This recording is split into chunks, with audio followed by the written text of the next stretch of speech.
A recycling specialist here at Riverside County Department of Waste Resources. I'm very excited to jump into a topic that is beyond the mainstream environmentalism. Environmental justice is an integral aspect of sustainability, and I hope everyone can leave the class today with a better understanding. Before we get started, I do want to briefly mention we will have a check-in point during the class, as well as 15 minutes in the end to address any questions, so please feel free to drop those in the chat as we move along. All questions are welcomed. Riverside County is part of the ancient homeland and traditional territory of 11 tribal nations. We pay respect to all their ancestors and descendants, past, present, and future, and their continuing presence in the homeland. Today, this gathering place is home to several indigenous peoples from all over the world. We recognize, honor, and respect these nations as the traditional stewards of the land, water, and air. In addition to landfill management, the Department of Waste Resources offers free educational classes focused on sustainability and waste diversion. Please visit our website at rcwaste.org for more details. So a little bit about me. Once again, my name is Lisa Ochoa, and I'm a recycling specialist here at the Department of Waste Resources. Recently graduated from UC Riverside, where I studied sustainability and environmental science. My background and interests include environmental justice, waste reduction, and community resilience. And a fun fact about me, I've been vegetarian for almost 6 years. Here's our agenda for the class today. We'll be kicking off with some important definitions. Next, we'll dive into the environmental and social justice aspects. Then we'll take our newfound knowledge and analyze some EJ case studies. Lastly, we'll close with some actionable items we can all take on to advocate for environmental justice. So let's first define our different types of environments. Our natural environment is the one we most commonly think of: land, water, and air. The natural environment also consists of living things and natural processes such as trees, plants, weather, and animals, and that's including us. We then have a built environment, one that us humans have spent millions of years developing. Think about our urban setting here in Riverside County. We have homes, buildings, and roads. Our built environment undoubtedly impacts our natural environment and to some degree our human health. Lastly, we have our social environment. Perhaps the most complex of all, this environment is not necessarily tangible or physical. You may think of your social environment as your immediate family, neighborhood, local city, and how everything operates. There are distinct rules, roles, and values within a social environment.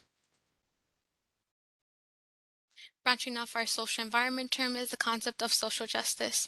Social justice, in the simplest terms, refers to ideas of fairness and equal access among individuals in a society. On the right-hand side, we have the 5 principles of social justice: resources, equity, participation, diversity, and human rights. Finally, after we combine our different environments and the theory of social justice, we arrive at the concept of environmental justice. Environmental justice is the fair treatment and meaningful involvement of all people, regardless of race, color, national origin, or income, with respect to the development, implementation, and enforcement of environmental laws, regulations, and policies. And this definition is derived from the EPA. So some key words to note in the definition of environmental justice: fair treatment means no group of people should bear a disproportionate amount of environmental harms and risks. Meaningful involvement refers to an equitable decision-making process. This looks like actively involving potentially affected community members in regards to proposed activities. Certain communities across the country, however, have faced inequitable treatment and deliberate exclusion from the decision-making process. The term environmental racism was coined by Benjamin Chavez, former executive director of the United Church of Christ Commission for Racial Justice, during a speech addressing the hazardous polychlorinated biphenyl waste of a Warren County landfill in North Carolina. Simply put, environmental racism is a form of institutionalized racial discrimination in environmental policymaking and the enforcement of regulation and laws. Several factors like intentional neglect, lack of affordable land, political power, socioeconomic mobility, and poverty, as well as processes like gentrification, perpetuates environmental racism. Environmental injustice ultimately refers to the fact that historically marginalized, low-income, and communities of color have faced disproportionate exposure to environmental risks and harms. I won't get into too much detail, but many of you may recall the water crisis in Flint, Michigan, which began in 2014. Flint residents faced the burdens of environmental injustice and bad decision-making when the city switched its drinking water supply from Detroit's system to the Flint River in a cost-saving move. Inadequate treatment and testing of the water resulted in a series of major water quality and health issues for Flint residents, issues that were ignored, overlooked, and discounted by government officials. Flint serves as a reminder that safe water, a basic human need, isn't a guarantee. Stakeholders are those who are involved in or affected by a course of action. So who are the stakeholders in environmental justice? We have non-governmental organizations. These include nonprofit and private organizations that operate outside of governmental control. You can think of Greenpeace, which is an international and environmental NGO.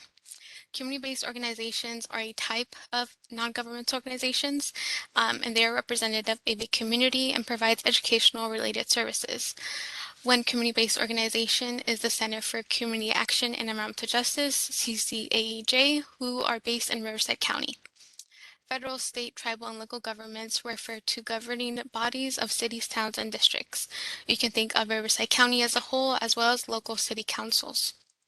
Industry refers to a group of similar companies based on their primary business activities, such as products produced and or sold. One prominent industry in Riverside County is the logistics or warehouse industry, which refers to the sourcing and distribution of goods. Academia can be thought of the interest of a university, college, or academy. Academic research influences and affects surrounding communities, such as UC Riverside and its impact on Riverside County. Last but certainly not least, everyone in this session is a stakeholder in environmental justice. Let's now investigate the current state of the environment. Most of the drinking water in Southern California is sourced from the Metropolitan Water District. Drinking water may contain different types of chemicals, microscopic organisms, and radioactive materials, but health agencies work diligently to monitor these contaminants to meet each of the mandatory health-related standards. In addition to drinking water, recreational bodies of water, such as Lake Evans and Lake Paris, are also monitored for harmful algae blooms and mercury to ensure the safety of residents. Riverside County doesn't fare too well in terms of air quality. According to a report by the American Lung Association, Riverside County received an F in 2019 and 2020. This letter grade can be attributed to our natural topography, which is our mountainous region, as well as our proximity to the Los Angeles and Long Beach ports, which have made the Inland Empire the epicenter for warehouses. Finally, we have the ongoing climate change crisis. Human-related activities, such as the burning of fossil fuels, have led to an increase in greenhouse gases in our atmosphere, thus contributing to climate change. The impacts of climate change include a rise in global average temperature, increased wildfires, and rising sea level, which poses serious threats to society and public health. Environmental justice communities will face a disproportionate amount of these climate-related stresses, although they contribute the least to climate change. Every human is impacted by the surrounding environment. We all live in an affected community. However, each community faces different environmental harms and risks due to its structural characteristics. CalEnviroScreen is an online mapping tool developed by the Office of Environmental Health Hazard Assessment and Cal EPA that provides insight into the harms that may result from living in an affected community. The CalEnviroScreen model is based on geography, specifically census tracts in California. The model is made up of 4 components, 2 pollution burden components, and 2 population characteristics components. Each component is comprised of a set of indicators, 12 pollution burden indicators, and 8 population characteristics indicators. Each census tract will receive scores for as many of the 20 indicators as possible. For each indicator, the scores are put in order from highest to lowest, which allows us to calculate a percentile for all areas that have a score. An average of the indicators that make up a component is first calculated, then to obtain the CalEnviroScreen score for a census tract, we multiply the pollution burden score by the population characteristics score.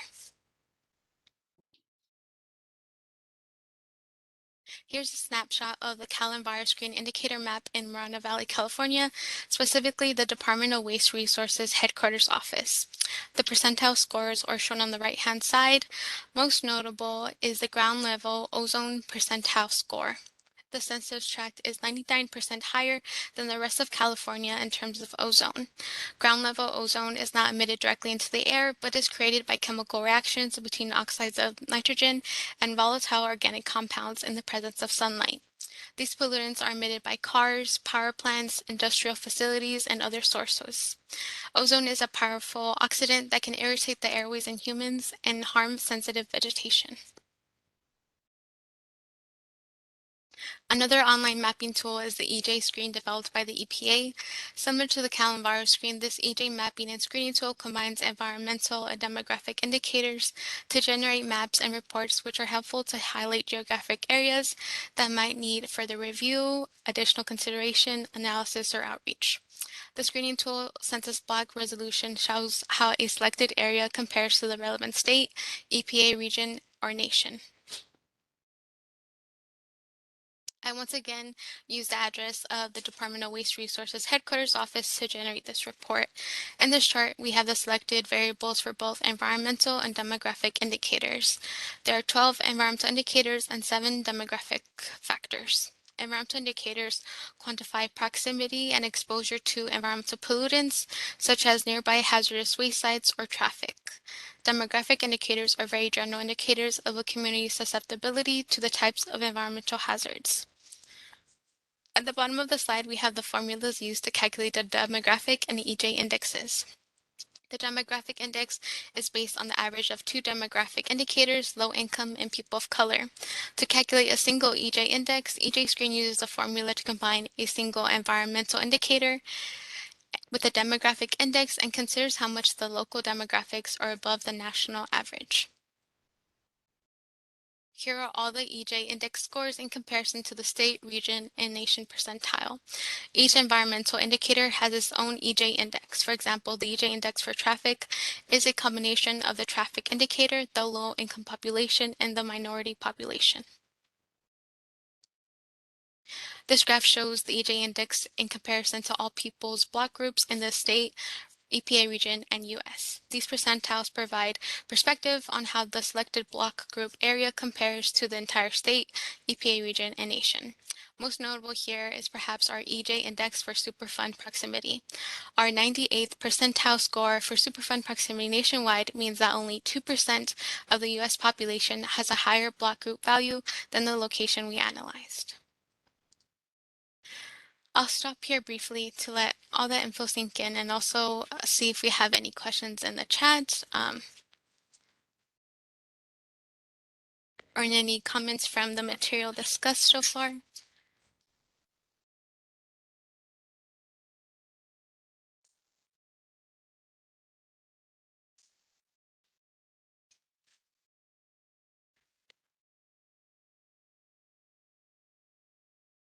Okay, good so far. I'll continue. The environmental justice movement can be dated back as early as 1982. After protesting for nearly 4 years against the state's plan to transport contaminated soil to a landfill in their community, African American residents of Warren County, North Carolina, led a nonviolent sit-in protest against the polychlorinated biphenyl, or PCB, toxic waste landfill. PCBs are a group of man-made organic chemicals used in hundreds of industrial and commercial applications, such as electrical equipment, plastic products, and oil-based paint. PCBs have been demonstrated to cause a variety of adverse health effects like cancer. Despite the community's efforts, the landfill was ultimately constructed, but the event led to a whole series of investigations that revealed a connection between the placing of toxic waste sites and race. This event is often described as the catalyst for the environmental justice movement. The inland region is also home to historical environmental justice grassroots efforts dating back in the 1970s. The 3-minute video clip I will play now provides an overview of trailblazer Penny Newman and her exemplary efforts to address Stringfellow acid pit's toxic waste site located at the base of the Rupa Mountains in Pyrite Canyon.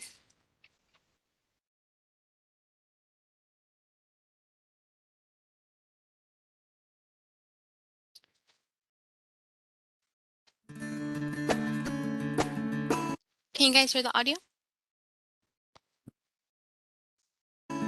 EPA is celebrating the 35th anniversary of the Comprehensive Environmental Response, Compensation, and Liability Act, otherwise known as the Superfund Law.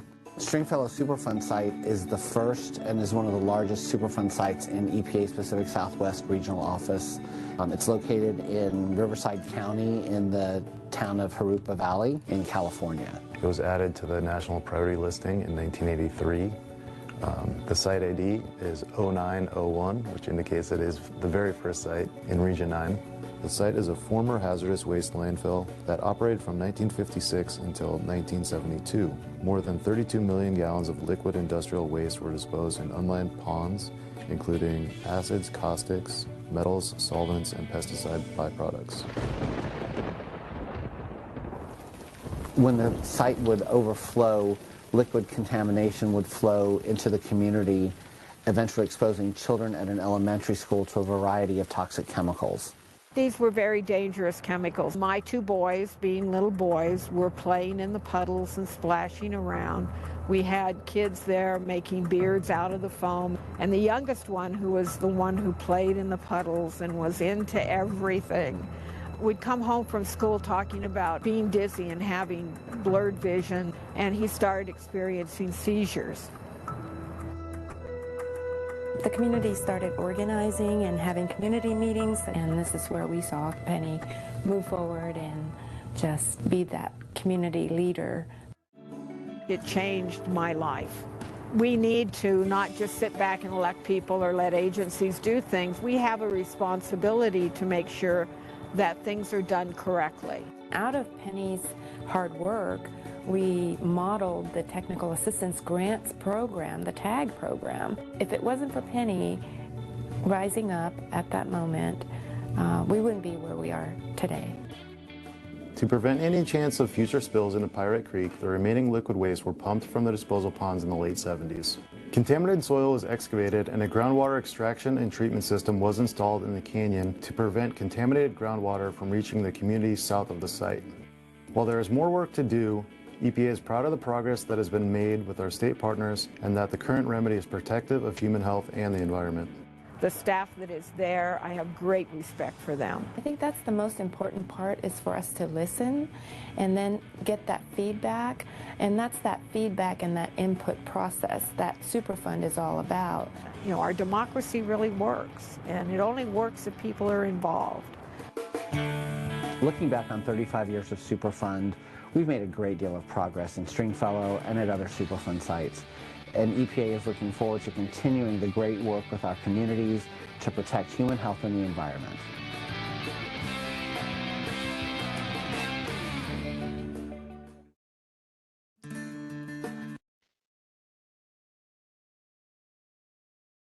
The Stringfellow acid pits is inarguably one of the most impactful case studies in environmental justice. So let's dive into some of the impacts of the toxic waste site. We know that 35 million gallons of industrial waste were deposited at the site, which led to adverse effects on water quality. Perchlorate, as high as 87,000 parts per billion, was found in groundwater and private wells in the surrounding community. At high exposures, perchlorate may interfere with the production of thyroid hormones. As we have learned, Stringfellow acid pits is a Superfund site, so remediation efforts include water treatment facilities. As you can see on the left-hand side, these buildings are part of a larger campus of the water pretreatment plant, which treats water from existing acid pits in order to remove toxic industrial waste, such as solvents, heavy metals, and pesticides. The buildings contain offices and laboratories for the California Department of State Toxic Substances Control, which is the lead agency for the cleanup efforts. And just to reiterate, this groundwater contamination not only affected Glen Avon, but also municipalities in the San Bernardino and Riverside counties. Rialto, California was also an affected area that had to establish a perchlorate cleanup as well. Similar to the water crisis in Flint, Michigan, the Stringfellow acid pit story reminds us that clean water is not always a guarantee. The concentration of warehouses, notably Amazon, in the inland region has led to detrimental effects, particularly to low-income communities of color. The diesel particulate matter emitted from the large trucks is small enough to be inhaled to the lungs, which place community members at a disproportionate rate for asthma, cancer, chronic obstructive pulmonary disease, and premature death. A study published in the Journal of Environmental Health Perspectives observed people of color breathe more polluted air than white people regardless of income. In addition to the disproportionate health impacts caused by warehouses, the diesel trucks are idling and parking in residential areas, causing road damage. Naturally, residents are fearful for their children to play outside or even walk to school. Community members also deal with noise pollution and traffic congestion on a regular basis. The video clip I will play is titled "How Online Shopping is Polluting California's Inland Empire" by the Los Angeles Times. The video is around 8 minutes long.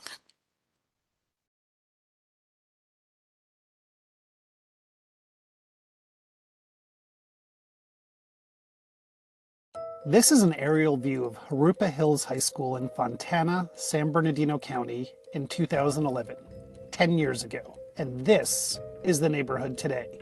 More than 20 warehouses now sit within a mile of the school, and there are plans to build more. Fontana has been called California's epicenter of warehouses.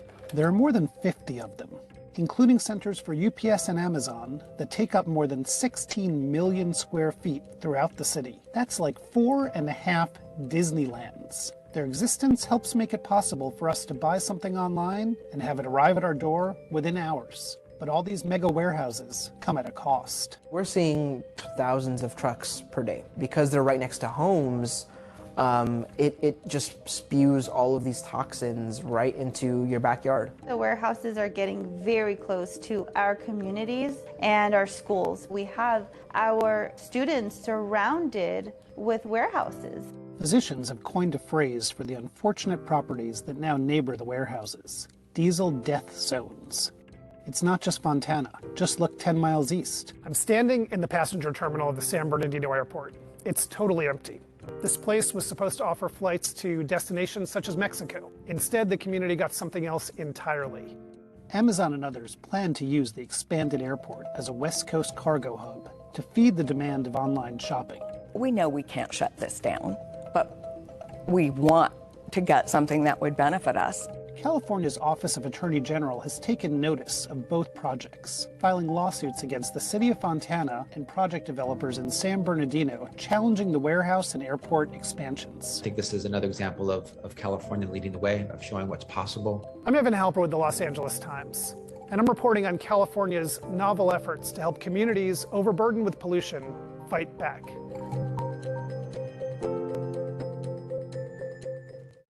In the last decade, the Inland Empire has become a national logistics hub, due in part to the abundance of cheap land and its proximity to two major ports. A lot of those imports, they get unloaded at the ports of Long Beach and LA, and they go through LA into Riverside and San Bernardino, and then from here, either through trucks or through freight, are pushed out to the rest of the country. For the city of Fontana, that has meant the building of dozens of warehouses, often backing right up to residential areas and schools. In April, the city approved a new warehouse alongside Jurupa Hills High School, where 2,000 students are predominantly Latino and 83% of them qualify for free or reduced price meals. This caused an uproar. During a city council meeting in June, 53 community members spoke out against it because of the traffic and pollution it would cause. PM 2.5 concentration is considered to be damaging to lungs when it's greater than 2.10 micrograms per milliliter. In Fontana, that level is 12. It's 12. If we put this warehouse in, we're gonna have 2.5 levels as high as China. You understand, it damages us forever. It's obvious that the southern residents have it worse. They bear all the burden of the warehouse industry, the shipping industry, Amazon. It's all in the south. It's all in the lower income areas, and it's messed up, man. It's working out for you elected officials. It's not working for us. The meeting lasted 3 hours. Our concerns have fallen on deaf ears. We want a sustainable community, one with, where we can walk and breathe, and it doesn't seem to matter. In the end, all but one city council member voted against the appeal to stop the project. But the project caught the attention of California's Attorney General, whose Environmental Justice Bureau filed a lawsuit against the city of Fontana in July, challenging the project. There have been multiple warehouses already built near this community that was impacted, and there's 2 public high schools here. And so when the Sloban Oleander Warehouse project was proposed, and it was expected to add a really high pollution burden, approximately 114 daily truck trips, 272 daily passenger car trips. We got involved. The more traffic that we have, the longer those trucks idle while they're sitting in traffic. And so it spirals. It's the traffic that then contributes to the air pollution. The surrounding neighborhood is already more polluted than 97% of the census tracts in the state. Meanwhile, Fontana's mayor, Aquanetta Warren, takes pride in her moniker, Warehouse Warren. Fontana is open for business. The city clearly benefits from these relationships. This year's State of the City address featured a gospel choir, barbershop quartet, and whatever this is. You got to have friends. Mayor Warren says that the warehouses will bring jobs to Fontana, which was struggling with high unemployment levels before the warehouse boom started about a decade ago. Many think of these buildings as just warehouses, but they are job centers. I want to change the narrative right now. They are job centers. Members of a local union agree. They were also present at that June City Council meeting in favor of the new warehouse project. Personally, myself, I know, and a lot of other brothers and sisters in my union have literally seen projects similar to this save people's lives last year during the pandemic. These are the jobs that keep my members and my union brothers alive every day. Our issue here with warehouse development is ourselves. If there wasn't a demand on online shopping, we wouldn't have a need for warehouse development. So if we don't want warehouse developments, then we stop buying online. But some say these warehouse jobs aren't good jobs. I know the quality of these jobs, and I see the high turnover of people. Like, people don't last. And so... yeah, it doesn't provide for sustainable living. We want jobs that pay decent wages so that people can actually shop in our community. They can rent apartments in our community so that they could afford to live here. The warehouse jobs do not do that. In nearby San Bernardino, an expansion of the airport was approved in December of 2019 that would host a 658,000 square foot air cargo warehouse for Amazon, drawing 26 flights and at least 500 truck trips daily, on top of the traffic already there from UPS, FedEx, and others.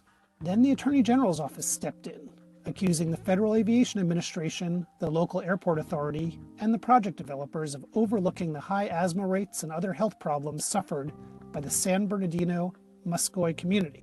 CalEnviroScreen ranks the community in the top 5% of the state's most polluted areas, and more than 95% of the people in the mostly Latino community are living below the poverty level.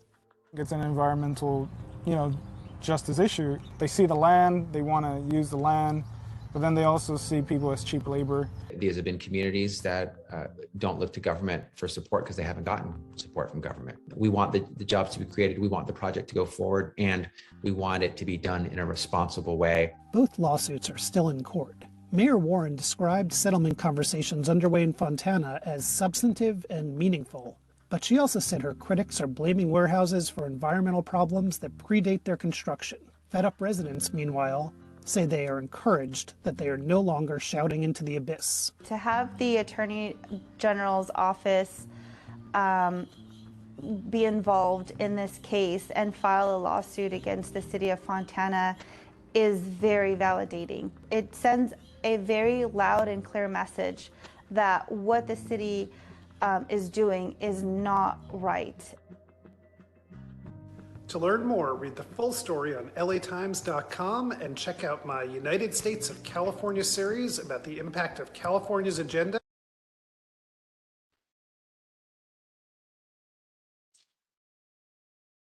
So a lot to take in, right? A human right, the right to breathe clean air, has become heavily politicized. It's important to note, too, that the communities doing the least amount of online shopping are facing the most environmental and social burdens. These issues remain contemporary. We're battling lawsuits, demanding equitable and sustainable conditions, and advocating for public health daily. Here's a snapshot of the number of warehouses in Riverside County to put things into perspective.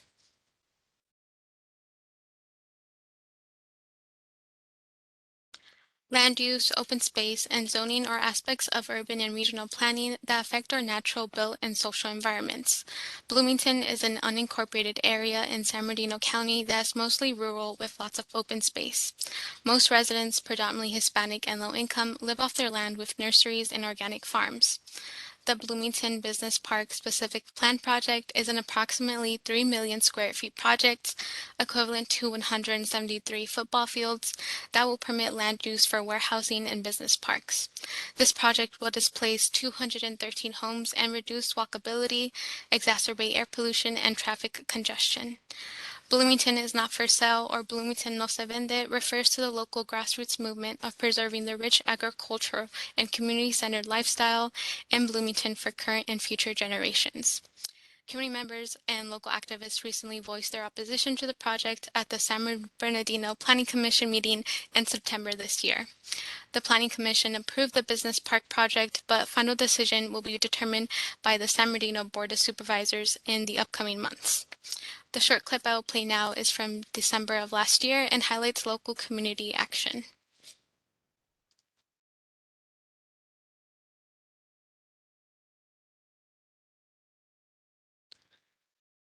Hi everybody, my name is Katie Town and I've been working with the Concerned Neighbors of Bloomington to stop more warehouses coming into Bloomington. Our biggest effort right now is to stop the big Bloomington Business Specific Plan, which is going to knock down homes and replace them with warehouses next to Zimmerman Elementary, Bloomington High School, and Ruth O. Harris Middle School. Today we were out here with CCAAJ talking to the community and just getting information out about these projects and how we can work together to stop them so that our community can stay beautiful instead of being overtaken by these corporations and these warehouses. We are asking the public, anybody from the Inland Empire, to make their comments known to this county that we don't want this to happen because it will harm our community. We have a survey going out. You can find it on our Instagram page, CN Bloomington CA, and Facebook as well. We hope to hear from you all soon. So thank you so much. And Bloomington is not for sale. Bloomington no se vende.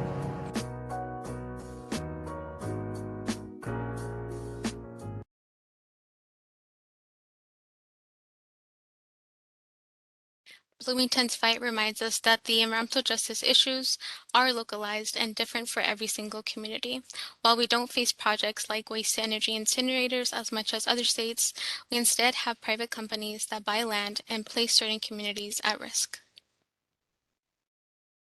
Like the right to clean air and water, every person deserves access to food and nutrition. Some neighborhoods across the U.S., however, lack access to healthy, affordable foods. The causes of food deserts are multifaceted, but most food deserts are concentrated in low-income and historically marginalized communities where residents must travel long distances to supermarkets. Food deserts are a major public health concern. Those living in food deserts are more likely to experience food insecurity, which may lead to health disparities like high rates of obesity and chronic illnesses. The state of California will address food insecurity through SB 1383's surplus food recovery components. The rollout of food donations will require strong community partnerships. Tune into our free virtual food waste food rescue class this Saturday at 9 a.m. via WebEx to learn more about wasted food and how to rescue it. There is some hope and light to all of this. Some mitigation efforts have been made by the state and local regulatory agencies. The Advanced Clean Truck Rule, adopted by the California Air Resources Board, or CARB, is a holistic approach to accelerate a large-scale transition of zero-emission medium and heavy-duty vehicles. This regulation will apply to vehicles starting at 8,000 to over 30,000 pounds. By 2035, zero-emission truck sales will need to be 55% of Class 2B3 truck sales, 75% of Class 4 to 8 straight truck sales, and 40% of truck tractor sales. Reporting this information will help identify future strategies to ensure that fleets purchase available zero-emission trucks and place them in service where suitable to meet their needs. The Warehouse Indirect Source Rule, adopted by the South Coast Air Quality Management District, is a rule specific to its jurisdiction, which includes portions of Los Angeles, Riverside, and San Bernardino counties, and all of Orange County. Warehouses are required to implement a variety of green projects to earn enough points to meet the compliance obligation. Point earning actions for compliance obligations include zero-emission on-road trucks, zero-emission cargo handling equipment, and solar panels and charging and fueling infrastructure. Alternatively, a facility may opt to pay a mitigation fee instead. South Coast AQMD states the funds generated from mitigation fees will be used to incentivize the purchase of cleaner trucks and charging fueling infrastructure in nearby communities. The Ward Logistics Center in Moreno Valley, California must comply with the warehouse indirect source rule and will be the first net zero greenhouse gas project in the nation. The developers Highland Fairview are investing approximately $12.1 million in electric vehicles, solar electricity, and taking measures to reduce air quality, local wildlife, and residential impacts. The project is approximately the size of 3 central parks. There are also mitigation efforts at the community level. A community benefits agreement is exactly as it sounds. It's an agreement between developers, public and private entities, and community-based organizations which aim to address concerns and existing or potential harms. There are 2 types of CBAs, voluntary and legally mandated. And some of these community benefits agreements can include traffic trough routing, stormwater infrastructure, continuous air quality monitoring, and noise reduction. Warehouse moratorium are usually approved by city councils and require a 4/5 vote. Moratoriums can be extended for as long as 2 years. During the temporary pause, stakeholders may spend time to research impacts and risks. Lastly, good neighbor guidelines are implemented to identify ways to ensure air quality, noise, and neighborhood character are considered as new industrial facilities are sited in the city. The guidelines assist developers, property owners, elected officials, and community organizations, and the public in understanding ways to balance new industrial development with protecting the city's residential use and neighborhoods. And some examples of the Good Neighbor Guidelines include ensuring air quality and health risks are evaluated, noise impacts are reduced, and protect the residential uses and neighborhood character of the city, or sensitive receptors. Here are some actionable items we can all take on to advocate for environmental justice. We can get involved and donate. Please don't limit yourself to some of these organizations, but these are some of the organizations we've touched on throughout the class. There are many other orgs that are doing a lot of grassroots work in addressing environmental justice issues in our communities. We can also stay informed. That looks like reading your local news, familiarizing yourself with local elected officials, and using your voice by attending and participating in public hearings. I'll end today's session with some quotes. We abuse land because we regard it as a commodity belonging to us. When we see land as a community to which we belong, we may begin to use it with love and respect. The environment and the economy are really both 2 sides of the same coin. If we cannot sustain the environment, we cannot sustain ourselves. Just some food for thought. Thank you so much for joining our class session today. Please stay connected. Follow us on social media. There's also a feedback form that you can fill out by scanning the QR code.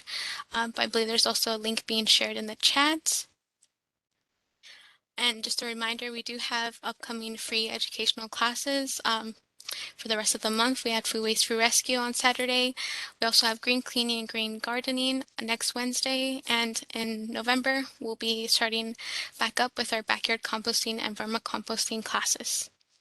Thank you so much. I don't know if there's any questions in the chat that we can address or any discussion points. Feel free to unmute yourself as well if you want to ask something or provide any feedback. Thank you. We actually did have a question from Tom Vaneski, and it was, were costs associated with the Stringfellow pits shared with the industrial companies and pollutants, or absorbed entirely by the EPA and taxpayers? Let me go back to that slide.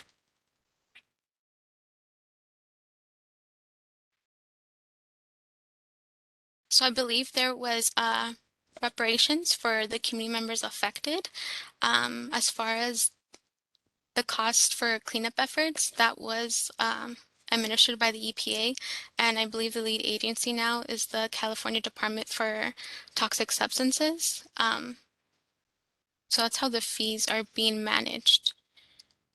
I don't know if that addressed the question. It was simply that whether or not any of the companies that were involved with creating the industrial pollutants that were then had to be mitigated were ever fined, or any of their, did they have to contribute to the fund that actually made the reparations and made the cleanup and mitigation efforts a reality, or was it all state and federal funds, basically taxpayer based? That's a good question. I know there was the lawsuit against the owner, James Stringfellow. I don't know the exact details on the lawsuit of how much money. Yeah, I can look into that and get back to you on that.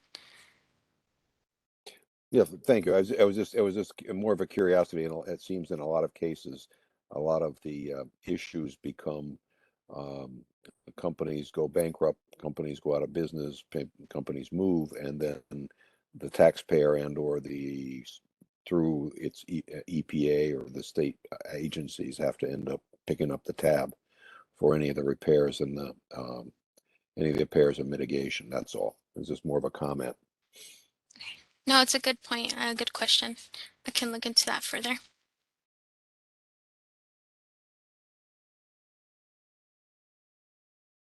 I want to ask a question. This is Tracy. Tom knows me. He's out here in Temescal Valley as well. We do our due diligence because we're an active community. How do other unincorporated communities get these message out other than the 600 feet or 600 yards from a project that it's coming to fruition? Unless that we share the inequities, how do we get the word out to those communities that notoriously get hit with bad projects that they don't realize that are coming to their backyards? And how do we help those other communities? I don't really worry too much about us because we've got our thumb on the pulse of what's happening in our community. But I mean, I would hate to see repeats of what we've already seen, and you know, to continue on. So, that's my first question, and I have a second one, so you can answer that one first. So I think if I understood the question was how can we support unincorporated areas, right? Yes. Yeah, I know for the city of Bloomington, which we discussed, they have representatives since they don't have a city council. They have like a district representative, I believe, that meant to advocate for their concerns and their needs. So I think it would go back to the point on just being, reading up on local news, seeing what is happening in their community, what hearings are being held. I think just being up to date with the development on that end. But it's also difficult too, right? Because sometimes these hearings are announced at a short, late notice, which doesn't give the community enough time to react, right, and to properly organize themselves and address their needs. So really just have to dig deep and just be up to date on some of the development in those areas. Right.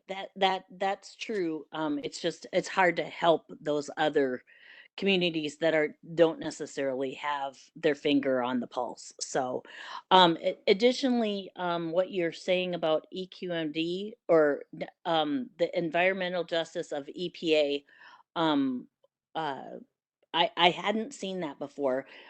We use AQMD and Purple Air out here to monitor our air quality. We began that project back in 2019 after having become part of a grant that AQMD had with Purple Air and their and everything. So we've been monitoring our air quality down here since 2019, before the Holy Fire. It has not been showing that these little Purple Air uh, they're small devices, but they work really well for the 2.5, which is more smoke than dust. Um, you have to have really small dust in order to be the 2.5 PMs. And if you're counting on the 10 PMs, which is more the dust, that we're really worried about. But we have this gigantic monitoring hole in because our closest one of our closest dust controllers is not until Norco, and that's the one that they check for dust and also other pollutants like ozone and other things. But then the next one is just south of, or just kind of on the southern end of Lake Elsinore, which leaves us this gigantic hole where we have water district, we have the landfill, we have 13 different mines that are surrounding our community, not just from within the community, but we have them just to the north of us that run along Cahalco. And so using this other format, I'm hoping that we'll be able to see a little bit more, but we have an AQMD talk tonight at our local Temescal Valley Municipal Advisory Council meeting, which is a MAC meeting that helps the unincorporated communities. I wish all unincorporated communities have MACs, but they do not. And so that's one way to get out, you know, the information. But so maybe the next time that you do this talk, also look at the purple air, which is specific just to AQMD, but we delved deep into that process because of our grant and because of our little equipment. But that's all I had to add. I kind of got a soapbox there, sorry. No, you're fine. Thank you, Tracy. Yeah, that's awesome that you have purple air. It's definitely helpful to know what's happening right directly in the air that you breathe. Don't think there are any other questions. If there are no more final questions or final comments, I believe we can end the session for today. Once again, thank you everyone for joining us. Some additional resources will be available on our website regarding environmental justice, and as always, please feel free to tune in to more of our free classes and events. Thank you. So does this, is this video placed anywhere? Do you have it on the YouTube channel or anything? Yes, it will shortly go up on our YouTube page. Thank you so much. Yeah, thank you. Mm. Do you mean that this whole presentation that you just gave is on a YouTube?